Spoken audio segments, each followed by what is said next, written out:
Can you hear me, Mr. Chairman? Yes po, Kong Lito. Yes. Please proceed po. Thank you for finally allowing me to join the discussion. Malinaw na po yung paliwanag ni Congressman Rufus na yung ating konstitusyon ay hindi po nilalabag ng ABS. Yung kanilang application may be acted on by Congress. Pwede natin bigyan ng 1 month franchise up to maximum of 50 years. Yun po ang konstitusyon eh. Congressman Marcoleta lang po naman ang merong ibang impression, ibang interpretation. And again, he cites the Constitution and a violation thereof in this particular issue.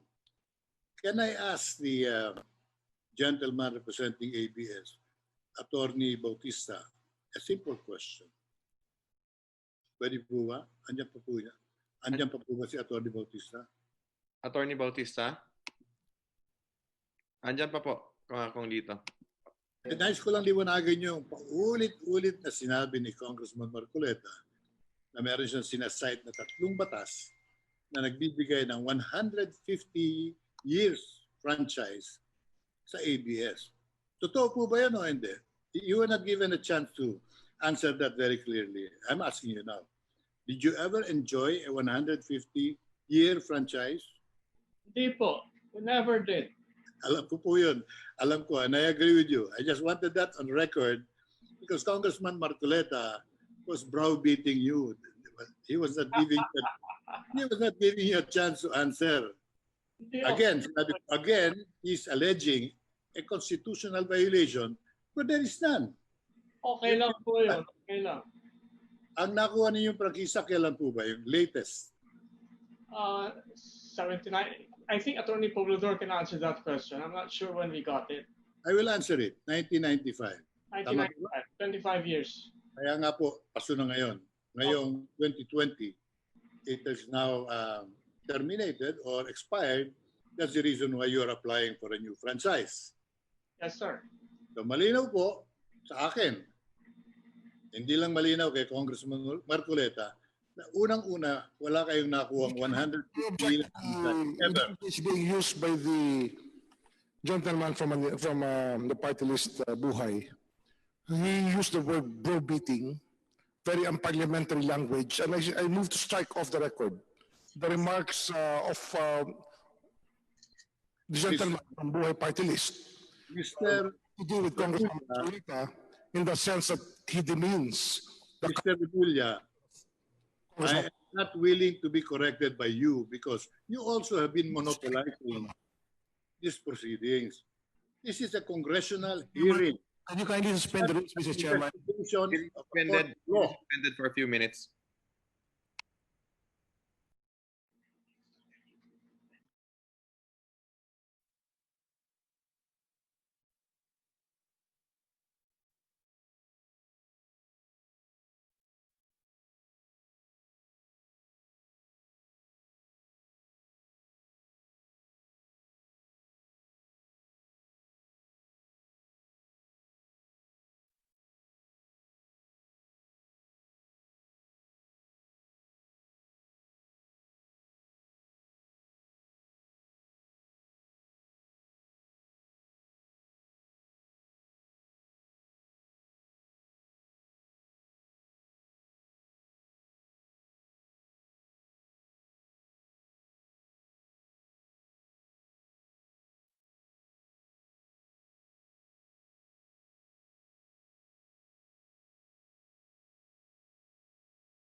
Hearing resumed. Congressman Atienza, you have the floor. Pero remind ko lang po sana na refrain po natin na tukuyin yung ating kapwa at para hindi po maiwasan po natin na meron tayong arguments. Mr. Chairman, may I know what the action of the committee is on my motion to strike off the record the unparliamentary remarks of Mr. Atienza? There's a motion by Congressman Remulla. Any seconds? We object that. We object to that. We strongly object to the objection of Congressman Remulla because he's also one who has been monopolizing these hearings. We Yes, are a 305-member Congress. And this committee represents the Philippine Congress. Kaya sana'y maging mas mapagbigay sila. Immediately magre-react siya ng ganyan. Nangangahulugan lang. Tama po yung aking damdamin. Na itong hearing natin ay hindi po natin inilalagay sa tamang direksyon. For us to be very parliamentary and strict about our language, I think you should also respect the feelings and sentiments of those who may not be agreeing with what you're saying, with what our colleagues are stating on the floor. For a ruling, Mr. Chairman. Hearing suspended again for a few minutes.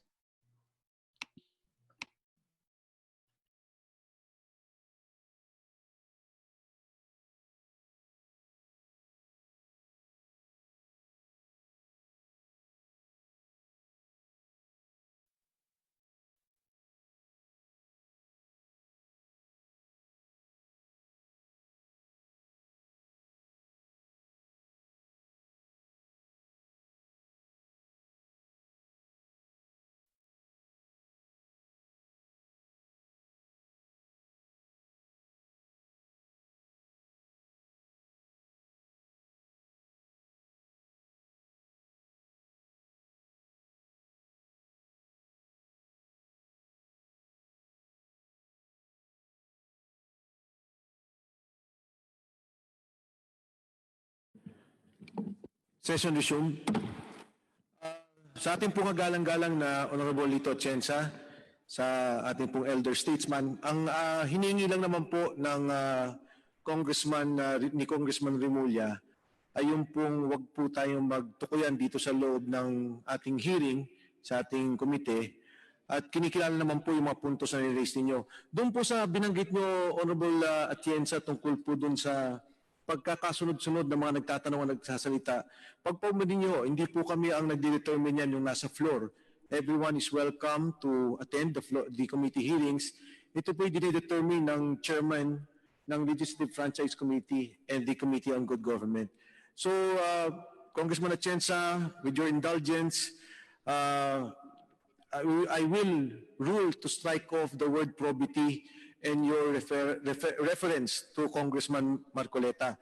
Pero maaari na po kayong magpatuloy sa inyong mga pagtatanong. So ruled.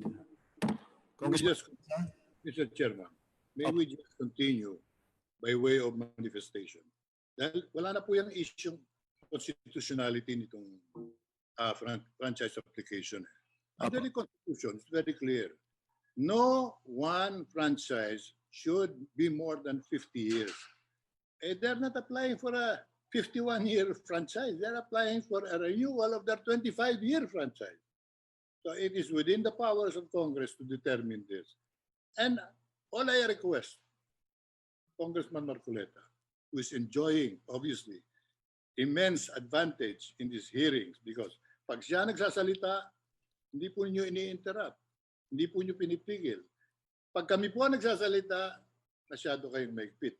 Ngayon, gusto pa ninyong paalis yung aking ginamit na kataga. Wala pong masama rin sa browbeating. Talagang meron po kayong... With your indulgence, Congressman. Yung pong nangyari po kasi kay Congressman Marcoleta, yung pong mga oras ng iba ibinibigay sa kanya. Pero if you recall, Congressman Atienza, he never refers to anyone or any member of the committee. And if I may, Congressman Atienza, you're raising a good point. Please continue with that. Kung maaari po sana, wag tayo ang mag-away-away kundi po dun sa issue ng Constitution. Congressman Atienza, salamat po. Anyway, gaya na sinabi ko po, tapos na yung issue sapagkat malinaw po ang saligang batas. Hindi po totoo na hindi pwedeng tumagal na mahigit 50 taon ang nag-e-enjoy po ng prangkisa. Pwede pong 100 taon. At kailangan korekin ko lang yung sinabi ni Congressman Marcoleta na nabigyan daw ng 150-year franchise itong ABS noong 1969. I'd like that question to be answered by him. Pwede po bang tanungin siya? Saan po ba ninyo nakuha yung impression na nabigyan ng ABS ng 150 years franchise noong June of 1969? I want that answered for the record. Dahil for the record, sabi niya, ang swerte naman itong korporasyon na ito. Nabigyan na ng 150, gusto pa ng additional. Samantalang marami kaming question on the constitutional violation. Again, ako po'y sinundan ko itong hearing na ito. From the beginning, although mag-a-apply ako for interpellation, ako'y number 30, 34, ngayon naman number 17. Kaya pinagsagaan ko na. Dahil gusto ko namang marinig yung tinig ko. Kami po sa Buhay Party List, patas. Kami po ay nagtatanggol ng karapatan ng lahat upang magkaroon tayo ng mas maayos na pamumuhay. Buhay Party List kami. Anyway, to manifest my continuing strong sentiments on the continued allegation of violation where they have not proven anything up to this point in time. After 7 hearings, wala pa po silang napapatunayan. Humihingi sila ng records, meaning they're on a fishing expedition. Congressman Edsel Lagman talks from records existing. Congressman Rufus Rodriguez talks from records that he's holding. Yours truly, although I'd like to accept some of their allegations, kaya sinusundan ko, baka merong sasabihin talagang may katotohanan na ang ABS na nag-violate. Katulad po nung pagkakasoli sa kanila. Ako po'y isa sa mga players ng EDSA Revolution. Kaya I am very well aware of what transpired during that period. How the Lopezes were deprived of their property, ABS network was taken away from them. Use whatever word you would want to use. Hindi nagbayad, ginamit ng administrasyon ni Mr. Marcos. Noong dumating ang revolusyon at nanalo ang taong bayan, isinauli yung kinuhang ari-arian. Ano pang pinag-aaralan natin?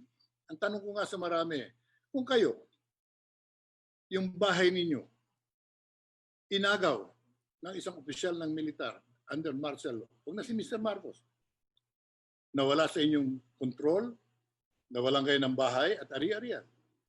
Nanalo ang revolusyon ng bansa, naibalik sa inyo yung bahay. Pagtatalunan pa ba natin? O may television dyan bago, o meron dyan oven. Unfair, illegal, unconstitutional. Kaya po medyo nababagabag po naman ang inyong lingkod. Baka kung saan mapunta itong hearing eh. This is not an investigative court of law. Kaya yung mga hinihingi po mga dokumento, mga prueba to prove their points, para sa akin po ay hindi tugma sa dapat nating ginagawa. Ang pag-aralan natin yung pakinabang ng bansa sa operation ng ABS-CBN. Ako po ay hindi tao ng ABS at may reklamo rin po ako. Sapagkat nung kampanya ng 2016, ako po ay nagbayad ng mga advertising spots. Tananggap naman yung pera ko. Pero hindi po in-air yung aking spots. Kaya right after election, sinulatan ko ng formal ang ABS. Soli niyo yung aming binayad. Yung pay before breakfast is one-sided. You charge us, we pay, and then you don't air, you have to give us back our money. Immediately, binalik po naman ng ABS at nag-apologize. Dahil talagang sumobra ang kanilang kinuhang spots, advertising spots, hindi nila na-air lahat. Ang aking pakiusap sa mga kasamahan, sama na po si Congressman Marcoleta, Congressman Barsaga, Congressman Remulla, nakikiusap ako sa iyo. Luwagan natin ang ating pananaw sa hearing na ito. Let us stick to the genuine issues of whether ABS has violated the Constitution or not. I've heard the Department of Justice, the immigration, and one of the most prominent immigration commissioners we've had in the country is Commissioner Rufus Rodriguez. Siya po ang maraming reformang nagawa sa immigration. Narinig na rin po natin ang SEC. Wala pong violation sa PDR. Ngayon po, pinag-uusapan itong nagpas na sa prangkisa ang ABS sapagkat limitasyon daw. Yun ang interpretasyon. And I have to mention the name because talagang galing sa kanya. Yung kanyang allegation from the very start, ABS violated the Constitution repeatedly and one of which is applying for a franchise where they have already in operation beyond 50 years. But they have not gotten any franchise for 50 years even. Congress has the power to give a one-day franchise or a 50-year franchise. But the ABS has not enjoyed a franchise more than 25 years so far. So that, I am constrained to clarify everything so that we may proceed with care.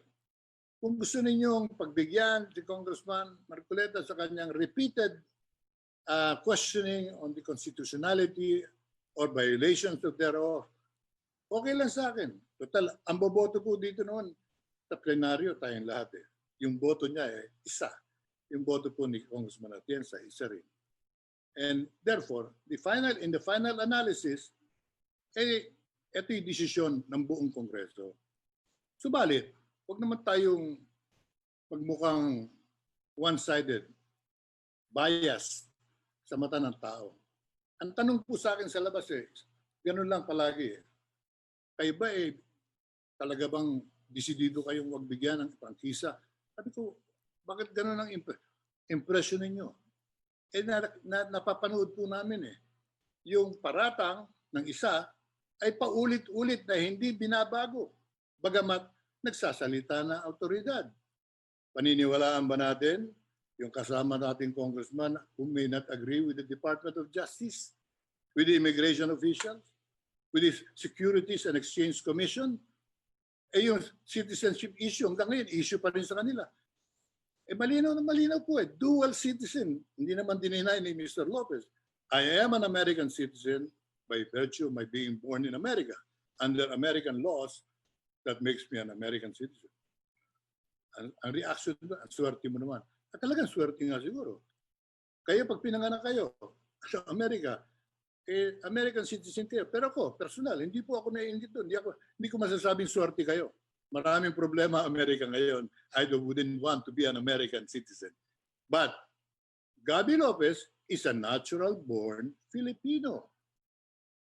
But my point is, why can't we accept the answers of the other side?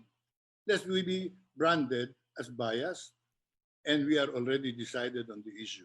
So to clarify it, Mr. Chairman, I have my highest regard for you. You are an old friend. I've been a member of this committee for so long, and you already are very familiar on how we have dealt with applications for franchises. Itong application na ito ay isinampa dito sa committee ninyo. Ang hinihingi ko lang, take better control of the proceedings, as this is not a committee of one congressman or two congressmen or 3 or 4. This is a committee of 305 members of Congress duly elected by the people. And the earlier we agree on this, isampa na ninyo sa plenaryo. Pagbotohan na natin, anyway, narinig na natin lahat ng argumento. Hahanapin pa ninyo yung pagkukulang ni Cory, pagkukulang ni ang makakapagbigay po ng malinaw na sagot dyan ang Pangulong Cory.